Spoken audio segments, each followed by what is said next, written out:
அதிமுகவினுடைய முக்கிய நிர்வாகியான திரு வைகை செல்வன் நம்மோடு இணைப்பில் இருக்கிறார். வணக்கம் வைகை செல்வன். வணக்கங்க. முதல்வரினுடைய உடல்நிலை குறித்து ஒரு மாலையில் ஒரு விதமான ஒரு வதந்தி உலவ தொடங்கியது. ஆனால் முதல்வருக்கு ஒரு தொடர் சிகிச்சை அளிக்கப்பட்டு கொண்டிருப்பதாகத்தான் மருத்துவமனையினுடைய அறிக்கையை தெரிவிக்கிறது. தொண்டர்கள் ஒரு விதமான கலக்கத்தில் இருக்கிறார்கள், ஒரு நம்பிக்கையான வார்த்தைகளை எதிர்நோக்கி இருக்கிறார்கள். அந்த அறிக்கை வாயிலாக நீங்கள் சொல்ல விரும்புவது என்ன வைகை செல்வன்?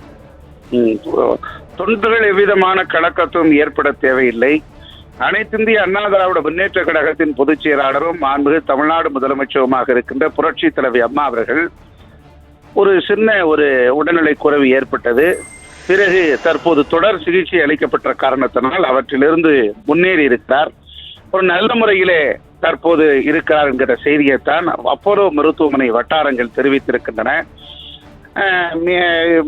மிக விரைவில் குணமாகக்கூடிய வாய்ப்பை உறுதிப்படுத்தியிருக்கிறது. புரட்சி தலைவி அம்மா அவர்கள் மீண்டும் மக்கள் பணி திரும்புவதற்கான வாய்ப்புகள் அதிகம் இருக்கிறது என்பதைத்தான் அங்கு இருக்கிற மருத்துவத்துறை வட்டாரங்கள் தெரிவிக்கின்றன. ஆகவே அனைத்து இந்திய அண்ணா திராவிட முன்னேற்ற கழகத்தின் தொண்டர்கள், 7.5 கோடி தமிழக மக்கள் நம்பிக்கையோடு இருக்க வேண்டும். புரட்சி தலைவி அம்மா அவர்கள் நல்ல நிலையில் ஆரோக்கியத்துடன் திகழ்ந்து மக்கள் பணி ஆற்றுவதற்கு மீண்டும் திரும்பி வருவார்கள் என்கிற நம்பிக்கை வார்த்தையை அப்போலோ மருத்துவமனை வட்டாரங்கள் சொல்லி இருக்கக்கூடிய செய்திகளை இந்த நேரத்தில் நான் உங்கள் தொலைக்காட்சி நியூஸ் 7 தொலைக்காட்சியின் வாயிலாக பகிர்ந்து கொள்கிறேன்.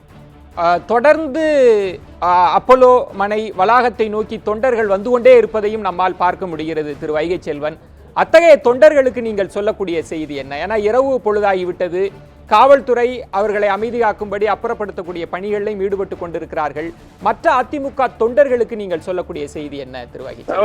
அனைத்து இந்திய அண்ணா திராவிட முன்னேற்ற கழகத்தின் பொதுச் செயலாளர் புரட்சி தலைவி அம்மா அவர்கள் 1.5 கோடி இயக்கத்தின் தொண்டர்களுடைய ஊனில், உணர்வில், உதிரத்தில், நாடி நரம்புகளில் கடந்துட்ட உயிரிணைய தலைவியாக திகழ்கிறார். அவரை தெய்வமாக பார்க்கக்கூடிய தொண்டர்கள் தான் 1.5 கோடி இயக்கத்தின் தொண்டர்களும் இருக்கிறார்கள்.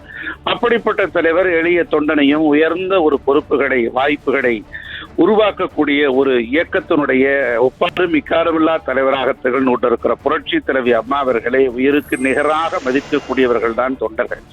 ஆகவே இந்த செய்தியை கேட்டவுடனேயே பதட்டப்பட்டு அங்கு மருத்துவமனை வட்டாரத்துக்கு மிகுந்த அதிக அளவில் வர தொடங்கி இருக்கிறார்கள். ஆகவே இது குறித்து கழகத்தினுடைய நிர்வாகிகள் பதட்டமடைய தேவையில்லை, எவ்விதமான ஒரு வருத்தமடைய தேவையில்லை. அனைத்து இந்திய அண்ணா திராவிட முன்னேற்ற கழகத்தின் பொதுச் செயலாளரும் மாண்புமிகு தமிழ்நாடு முதலமைச்சருமான புரட்சி தலைவி அம்மா அவர்கள் எத்தனையோ துன்பங்களை, துயரங்களை சந்தித்தவர், இறைவனுடைய நம்பிக்கை கொண்டவர், இறைவனுடைய திருவுருவமாக விளங்கி கொண்டிருக்கிற ஆசியையும் நல்வாழ்த்துக்களையும் பெற்றவர். அப்படிப்பட்ட தலைவி அம்மா அவர்களுக்கு எந்த பின்னடைவும் ஏற்படாது. அவர்கள் மிக விரைவில் குணமடைந்து மக்கள் பணியாற்றுவதற்கு வருவார்கள் என்கிற செய்தியைத்தான் இந்த தருணத்தில் அங்கு குழுமி இருக்கக்கூடிய தொண்டர்களுக்கு தெரிவித்துக் கொள்கிறேன்.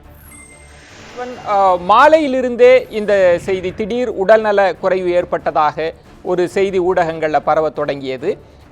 நீங்கள் இந்த மருத்துவமனை அறிக்கையை தாண்டி மற்ற முன்னணி தலைவர்களோடு, அங்கு வளாகத்திற்குள் இருக்கக்கூடிய தலைவர்களோடு நீங்கள் பேசினீர்களா? அவர்கள் ஏதேனும் உங்களிடம் கருத்துக்களை பகிர்ந்து கொண்டார்களா திரு வைகை செல்வன்? இல்ல, ஒரு பின்னடைவுக்கு பிறகு தற்போது நல்ல நிலைக்கு வந்திருக்கிறார்கள்.